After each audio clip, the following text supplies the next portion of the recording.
In a town where traditions run deep and prejudice quietly festers, a stubborn homeowner refuses to sell his beloved house to a black family, only to find himself desperately in need of their help. What unfolds is a powerful journey of redemption, breaking down old beliefs, and discovering the true meaning of community. If you're ready for a story of transformation, suspense, and heart, don't forget to like, share, and subscribe to stay connected for more tales like this. Let's dive in. Willow Creek had always been a quiet town. Tucked between rolling hills and thick forests, it was a place where time seemed to slow down, where everyone knew their neighbor's business, and where traditions lingered in the air as heavy as the mist after a rainstorm. Among the town's long-standing fixtures was Richard Hayes, a gray-haired man in his late 50s, who had spent nearly his entire life in Willow Creek. His house on Willow Street was one of the town's gems, a Victorian with a wide porch and stained glass that cast colors on the walls in the early morning light. Richard had inherited the house from his father, who had built his reputation in town as a proud businessman with a strict way of seeing the world. This legacy passed down to Richard, who held on to his father's beliefs with a stubborn conviction that rarely allowed for anything new or different. One morning, as Richard was cleaning out the garage, he saw a car pull up across the street. Out stepped a black couple in their early 40s, along with a teenage boy who took in the neighborhood with a look of excitement and curiosity. Richard scowled, watching as the family approached the for sale sign in front of his property. For a moment, he could almost hear his father's voice in the back of his mind, warning him about outsiders. The Turners, unaware of the eyes on them, admired the house from the sidewalk. Joseph Turner, the father, was tall and broad-shouldered, with a calm, thoughtful expression. His wife, Patricia, held his hand as they talked quietly, glancing at their son, Marcus, who looked around with an enthusiastic grin. As the real estate agent arrived and began talking to the family, Richard felt his scowl deepen. He imagined them moving into the house, changing it, bringing in new friends. In his mind, he saw his father's house stripped of its history, its respectable legacy erased. Ignoring the voice of reason telling him he had no control over what happened next, Richard marched over to his own real estate agent that very afternoon.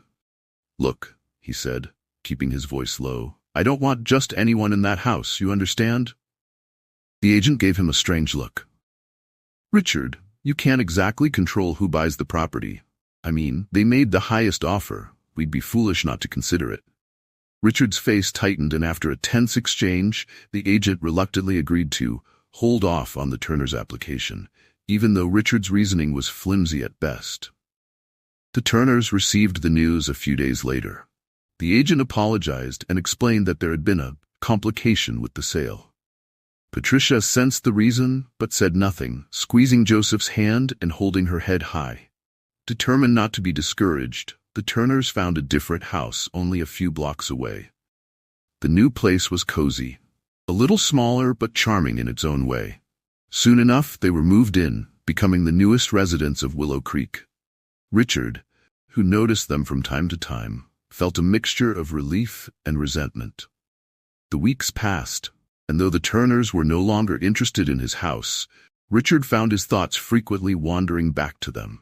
He'd see Joseph walking to the small store at the end of the street, sometimes waving to neighbors, and Marcus riding his bike down the lane, smiling and chatting with other kids.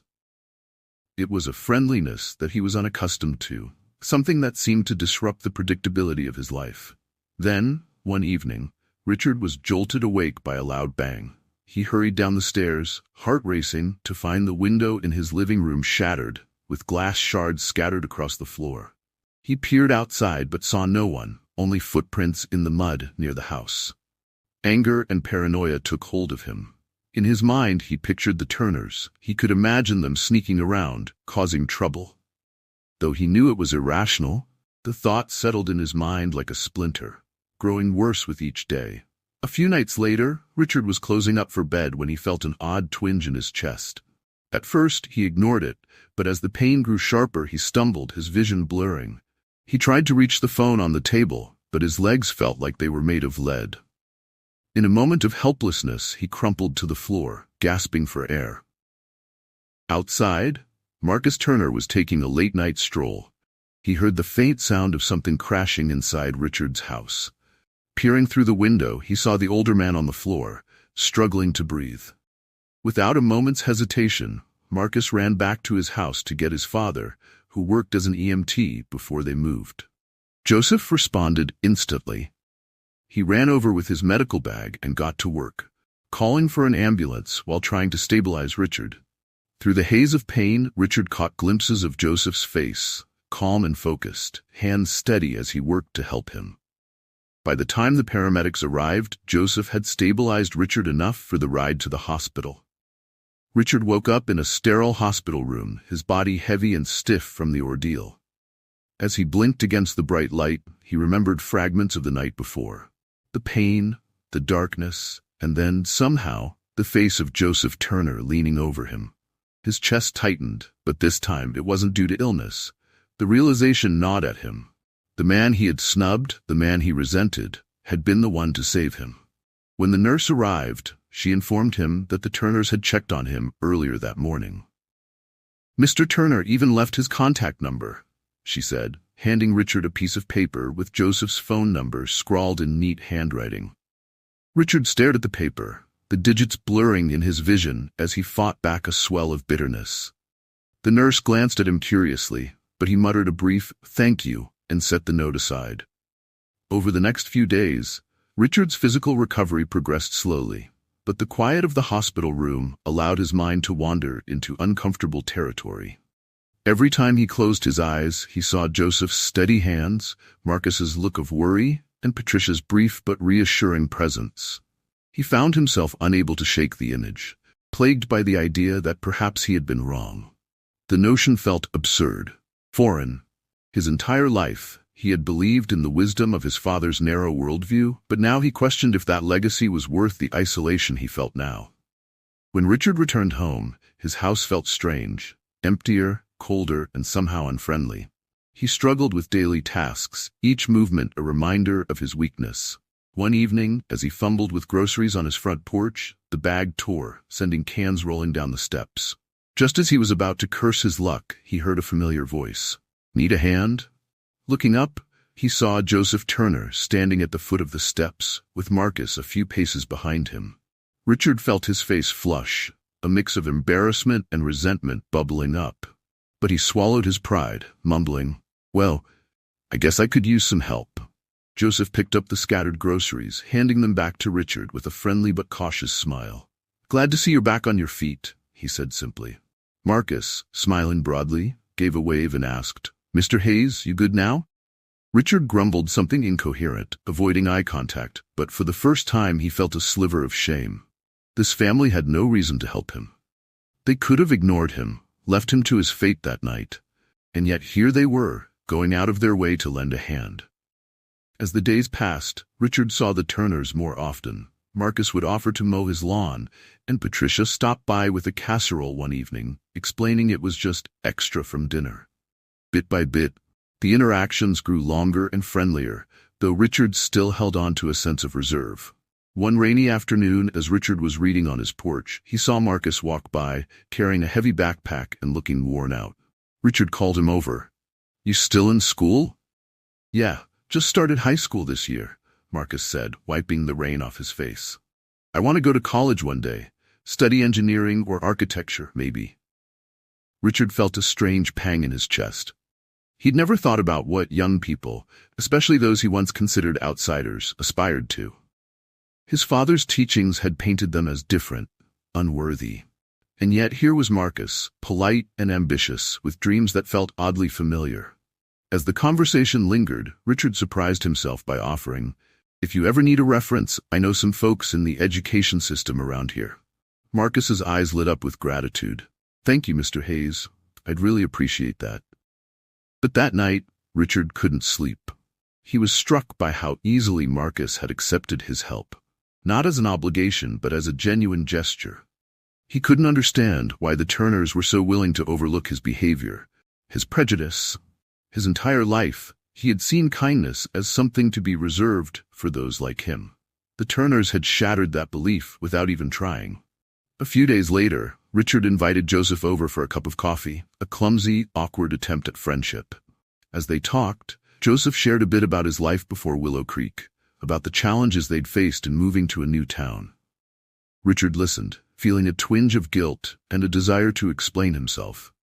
"My father," he began, voice rough, "had certain ideas. He thought he was doing the right thing, protecting what was ours." Joseph looked at him thoughtfully. People often follow what they know, even if it hurts others. The comment struck Richard harder than expected. He felt as if he were seeing the world through a new lens. A world where his father's lessons didn't hold as much weight. For the first time, he found himself questioning the past, questioning what he had inherited. As they sipped their coffee in silence, Richard's thoughts were interrupted by a loud banging on the front door. He opened it to find an old acquaintance, Frank, a former friend of his father's. Frank eyed Joseph with a sneer, muttering something about getting too close to the wrong people. "Frank," Richard said, his voice firmer than he felt, "this is my guest. I'd appreciate it if you kept your opinions to yourself." The look of shock on Frank's face mirrored the surprise Richard felt inside. The moment was small, but something within Richard had shifted. For the first time, he had chosen to stand on his own principles, not the ones inherited from his father. Over the following weeks, Richard's bond with the Turners deepened. He began helping Marcus with his college applications, offering advice, and even introducing him to a few people in town. He found himself admiring Patricia's determination, Joseph's quiet strength, and Marcus's unyielding optimism. The town, however, wasn't entirely supportive. Frank and a few other old-timers whispered behind Richard's back, questioning his change in behavior. But Richard found that he no longer cared. One evening, he invited the Turners over for dinner, a gesture that would have been unimaginable only months ago. As they sat around his table, sharing stories and laughter, Richard felt something he hadn't experienced in years, a sense of belonging, a sense of family. At the end of the night, as the Turners prepared to leave, Richard turned to Joseph and Patricia. "I'm sorry," he said, his voice thick with emotion, "for everything, for how I treated you. I've been wrong for a long time." Joseph placed a reassuring hand on his shoulder. "Thank you, Richard. It takes courage to change." The friendship between Richard and the Turners became a topic of conversation in Willow Creek. Some people saw it as a sign of change, others as a betrayal of tradition. But Richard, once so fearful of outsiders, found himself emboldened by his new understanding of community. He even joined Joseph in an effort to organize community events to foster unity. One sunny afternoon, Richard surprised the Turners with an offer. "The house on Willow Street," he began. "If you're still interested, I'd be honored if you'd consider it." Joseph smiled, a look of surprise and gratitude in his eyes. "Thank you, Richard. We'll think about it." For Richard, it wasn't about the house itself, but about a gesture, a way to finally let go of the chains of his past. In offering it to the Turners, he felt he was passing on not only a home, but a new legacy, one built on kindness and respect rather than fear and division.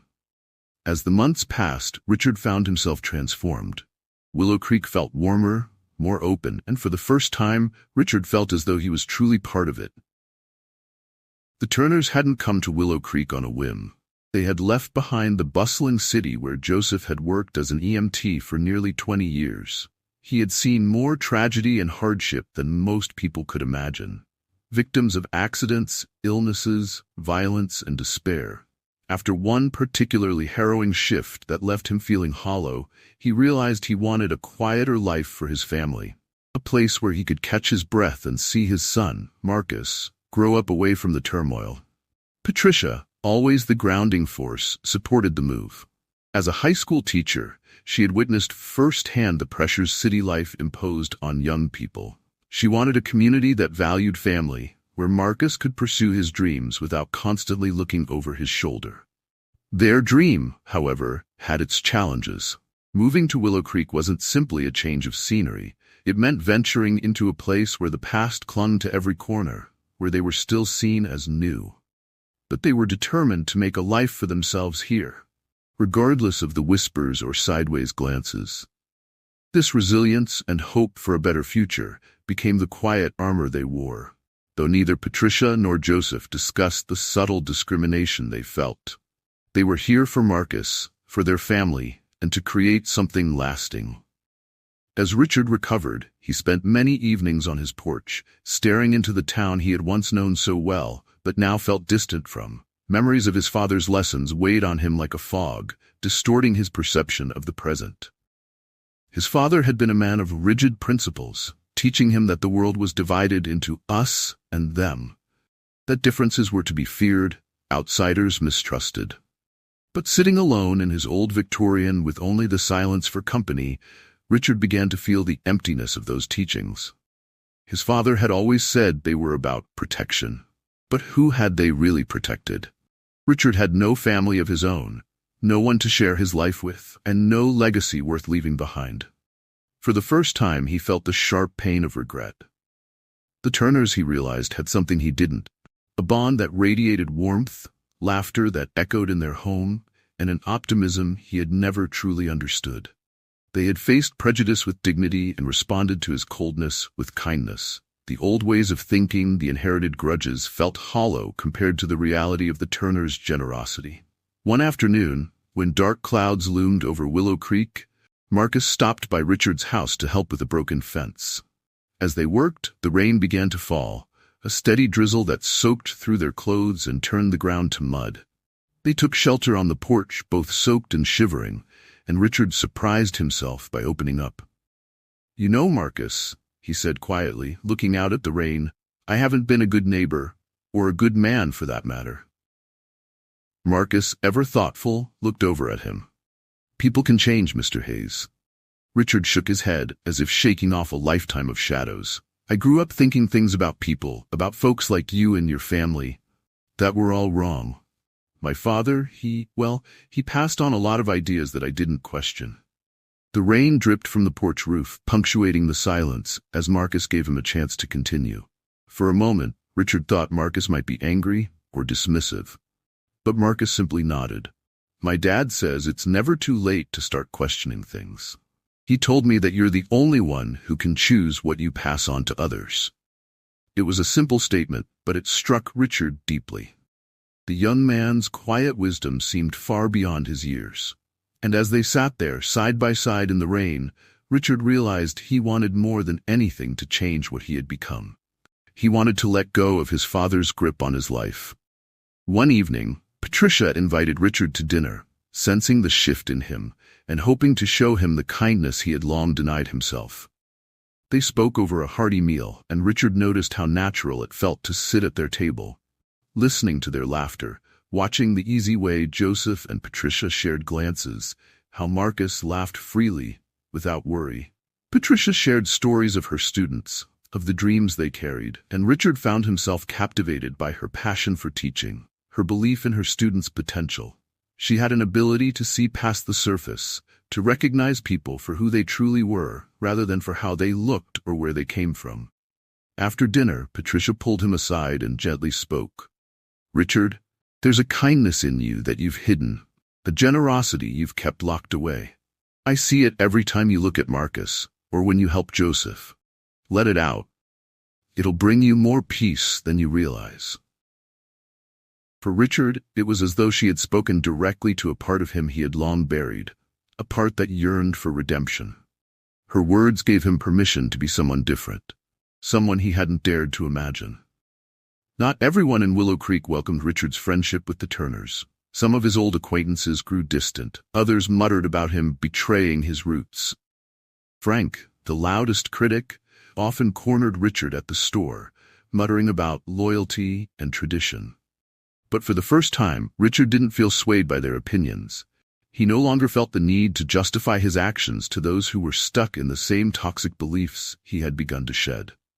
With each passing day, he felt freer, unburdened by the need to conform. One day, when Frank tried to confront him about those Turners, Richard cut him off. "They're good people, Frank, better than most around here. If that's a problem for you, then maybe it's time you start questioning why." The words shocked Frank into silence, and as he stormed off, Richard felt a strange sense of pride. He had chosen his path, and it was no longer paved by someone else's expectations. By now, Marcus was close to graduating from high school, his college dreams within reach thanks to his parents' support and Richard's guidance. One afternoon, as they reviewed college applications, Richard paused, looking at Marcus with a sense of pride that surprised him. "Marcus," he began, his voice thick with emotion, "I know I haven't always been the best neighbor, but seeing you and your family, it's changed me. I was wrong about a lot of things. I'm grateful you gave me the chance to see that." Marcus smiled, an easy, forgiving expression. "I'm just glad you're here with us, Mr. Hayes. You've helped me more than you know." As they spoke, Richard felt something lift within him. He realized he had found a purpose, a way to give back, to leave something better than what he had inherited. He promised himself that he would do everything he could to help Marcus succeed, not out of guilt or regret, but out of genuine admiration. One crisp autumn morning, as the leaves turned golden red, Richard invited the Turners over to his house on Willow Street. Over coffee, he brought up the old house, the one he had once denied them. "It's yours if you still want it," he said, barely able to meet their eyes. "I'd be honored if it could be part of your family's story." The Turners exchanged a look, and Joseph nodded. "Thank you, Richard. We'll cherish it." For Richard, the moment held more meaning than words could express. He was no longer bound by his father's shadow. Instead, he was forging a new legacy, one that spoke of friendship, understanding, and acceptance. As the Turners settled into the house on Willow Street, Richard became a regular visitor, a beloved friend and mentor to Marcus, and a surrogate uncle to the family. His transformation rippled through Willow Creek, encouraging others to let go of old biases and welcome new perspectives. Sitting on his porch one evening, Richard watched the lights in the Turners' house flicker on, laughter spilling out into the night air. For the first time in his life, he felt truly at peace, finally part of something greater than himself, a community bound by love, not by prejudice. And as the years passed, he continued to pass on that kindness, hoping that, through the Turners, he had left Willow Creek a little better than he found it. As Richard watched the Turners' laughter fill the house he once guarded so fiercely, he realized that the barriers he'd built around his heart had finally come down, leaving room for a friendship that would change his life forever. Through the kindness of the Turners, Richard not only found redemption, but also helped Willow Creek become a place where understanding and unity could flourish. Thank you for joining us on this powerful journey of transformation and forgiveness. If this story moved you, please like, share, and subscribe for more heartwarming tales that inspire and remind us of the beauty in change.